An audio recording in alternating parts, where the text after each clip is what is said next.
নমস্কার, আপনারা দেখছেন রামনবমীর শোভাযাত্রার ছবি।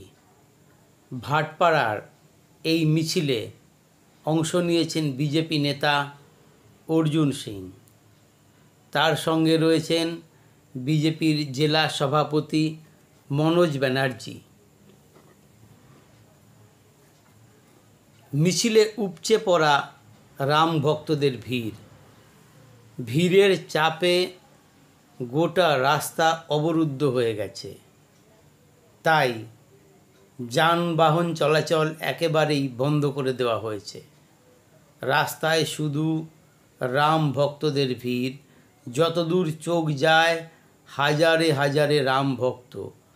আর দুপাশে দাঁড়িয়ে রয়েছেন মানুষ, যারা এই শোভাযাত্রা দেখার জন্য উৎসুক হয়ে রয়েছেন। দীর্ঘ সময় ধরে তারা রাস্তার দুপাশে দাঁড়িয়ে রয়েছেন। আর মিছিল চলছে খুব ধীর গতিতে, দুপা এগিয়েই আবার থেমে যাচ্ছে। এদিন অর্জুন সিং কিছুটা ব্যঙ্গের সুরে মুখ্যমন্ত্রী মমতা বন্দ্যোপাধ্যায়ের উদ্দেশ্যে বলেন, মুখ্যমন্ত্রীকে ধন্যবাদ, তিনি হিন্দু ধর্মকে অনেক গালাগাল দিয়েছেন। তিনি এই ধর্মকে গন্দা ধর্ম বলেছেন। আজ মানুষ তাকে উপযুক্ত জবাব দিয়েছে। মানুষ আজকে রাস্তায় বেরিয়ে মুখ্যমন্ত্রীর সেই বক্তব্যের প্রতিবাদ জানিয়েছে। এই ভিডিওতে আপনারা কোনো সাউন্ড শুনতে পাচ্ছেন না, শুধু ভিজুয়াল দেখতে পাচ্ছেন।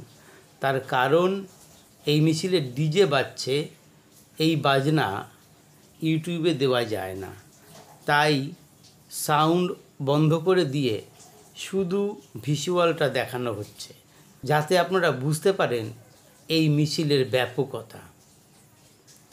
মিছিলের একেবারে শেষ দিকে রয়েছে জগদ্দলের শোভাযাত্রার ছবি।